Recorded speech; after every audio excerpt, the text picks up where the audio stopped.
This is the Answer Your Unique Calling podcast. This is a podcast for change catalysts, those that believe we can change the world and that the way things are isn't the way they have to be. Through this podcast, I share tools, tips, and inspiring stories for breaking through limitations, creating meaningful change, and embracing and trusting in your deepest truth. I'm Julian Crosson-Hill, certified spiritual life coach, human design specialist, and founder of Priest of Inanna. I help spiritually minded professionals discover and embrace a life of possibility, freedom, meaning, and impact. Welcome, and thanks for listening.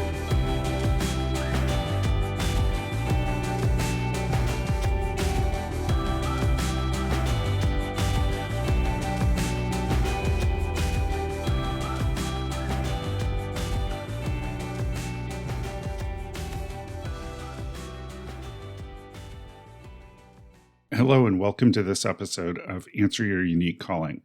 I'm Julian Crosson-Hill. Today I want to talk about marketing your spiritual business because I think that this is a topic that comes up frequently, and in particular, the topic of how to market your spiritual business, right? How do I get clients? That's the question that's sort of on every new spiritual entrepreneur's mind, because it can be confusing. And if you've never owned a business or you've never had to do marketing, it can seem like a really overwhelming thing. And I don't want to talk about the particulars of the marketing because it's not really my area. It's not really what I coach my clients in. So I'm not out here telling people how to handle Instagram's algorithm or how to make a reel or how to make a YouTube video, because I think there's people doing much better jobs of tutorials on how to do those things. What I'm really interested in is which platforms do you choose and why, and how do you show up on those platforms? When you're doing your marketing, how are you doing it? Are you doing it in a traditional style of marketing that we see in a late stage capitalist society that involves a lot of trickery and manipulation? Or are you doing it with authenticity and integrity?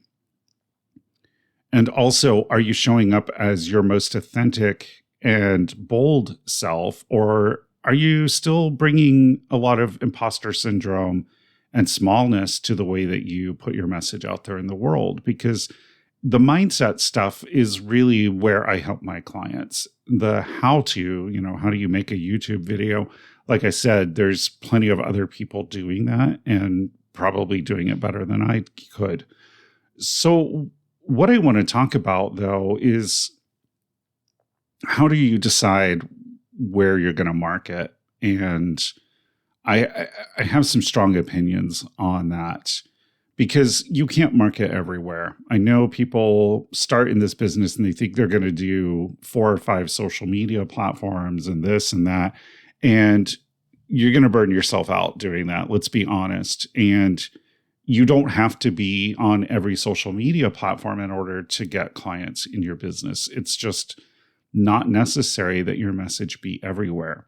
You do want your message in more than one channel, absolutely, but it doesn't have to be all social media platforms. You don't have to do all the things.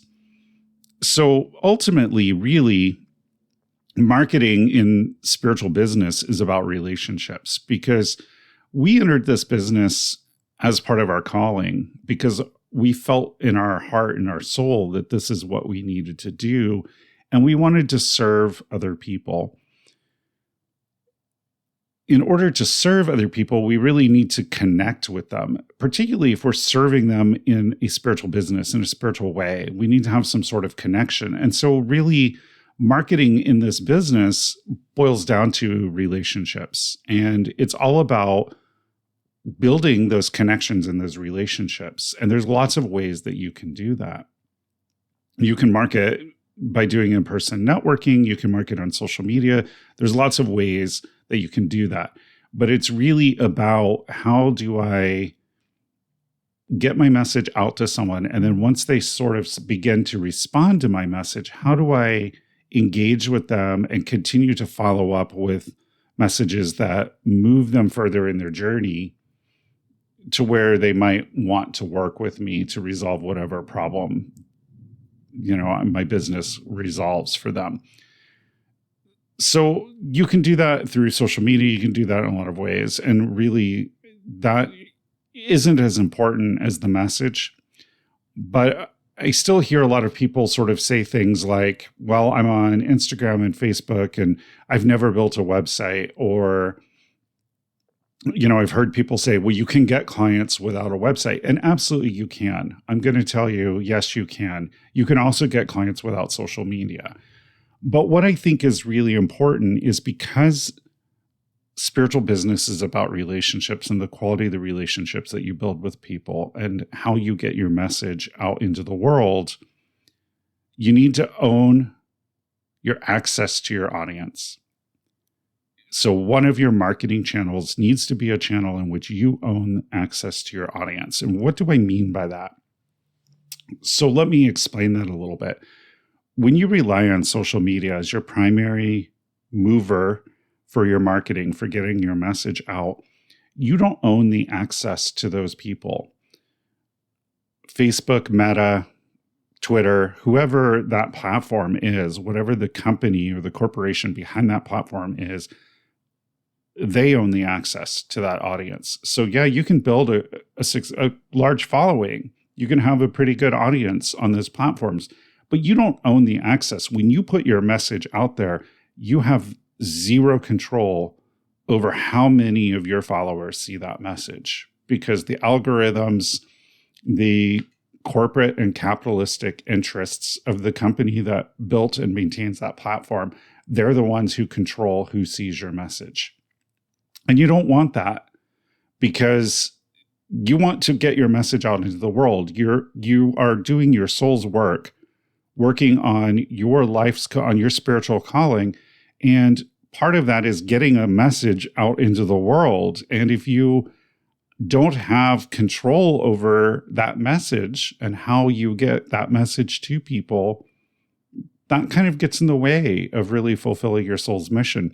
So absolutely, you can use social media. I use social media, but I have no illusions about who owns my access to that audience.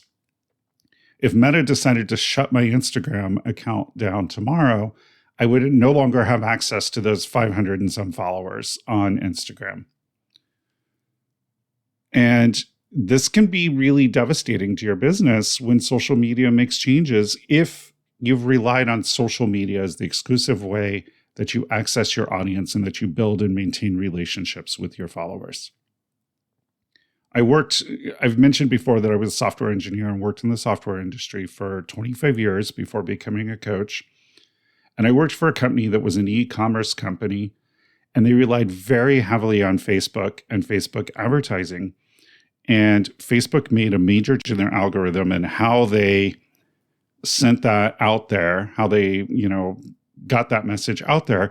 And suddenly they couldn't reach their customers anymore. And their sales tanked.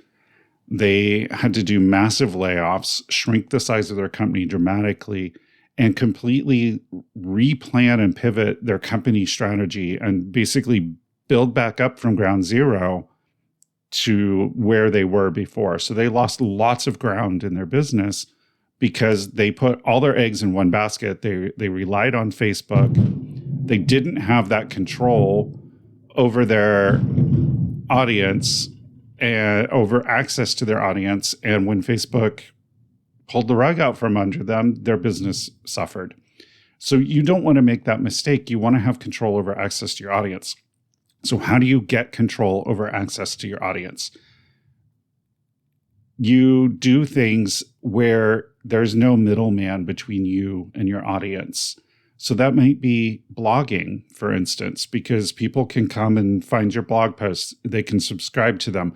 There's no algorithm or third party there between your audience and you. I mean, sure, there's Google and search engines, but if you meet someone in person, you give them your card, they go to your website, read your blog posts, you have more control over the access to your audience. The best way to have control over access to your audience is building an email list. Because with an email list, you can send a newsletter out and it goes to all those emails. Now, you can't guarantee that people will read them or any of that, but you have pretty strong control over getting that message pushed out to the people that are in your audience.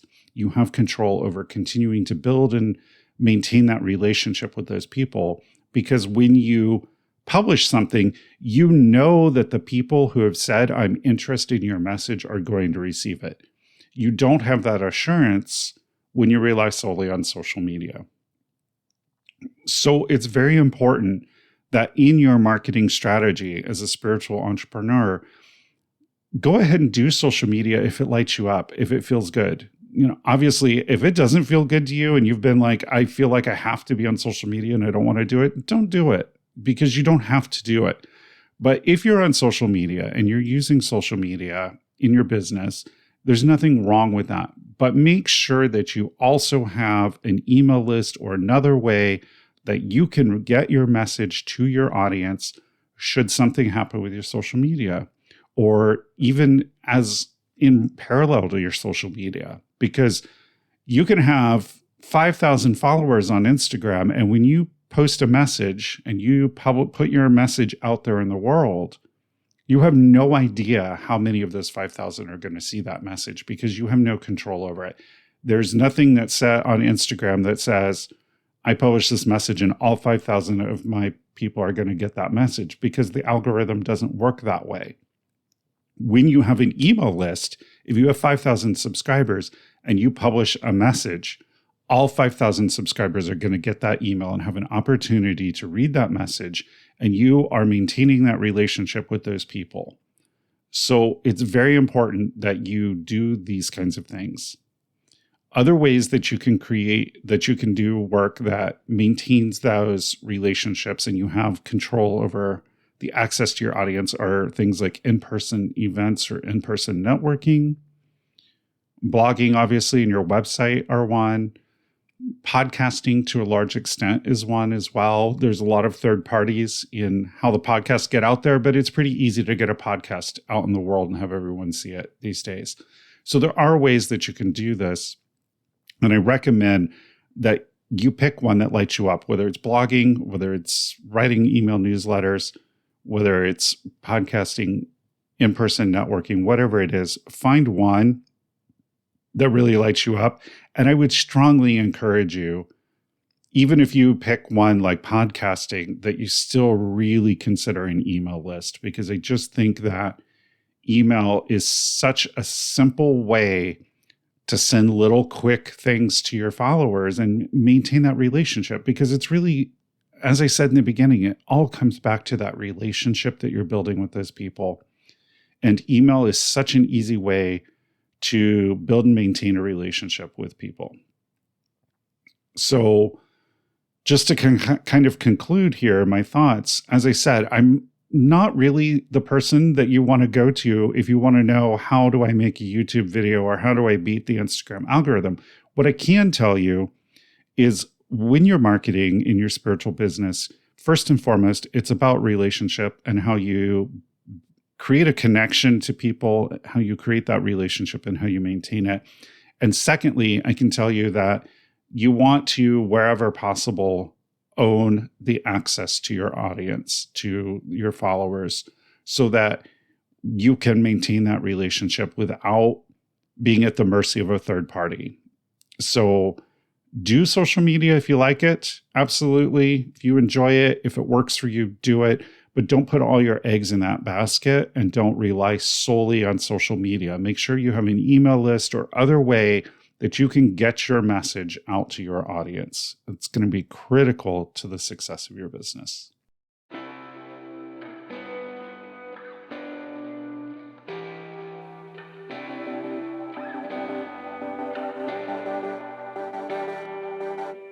This has been the Answer Your Unique Calling podcast with spiritual life coach Julian Crosson-Hill. Help others discover this podcast by leaving a rating on Apple Podcasts or Spotify. Did this episode speak to you? Is there something you'd like to hear more about? Have a suggestion for a guest you'd like to hear? DM me on social media or use the contact page on my website to let me know. www.priestofannana.com. That's Priest of Inanna, INANNA.com. Follow me on Instagram and Facebook at Priest of Inanna, and don't forget to check out the Soul Expansion Soundboard live every other Friday at 12 p.m. Eastern on YouTube, Facebook, and LinkedIn.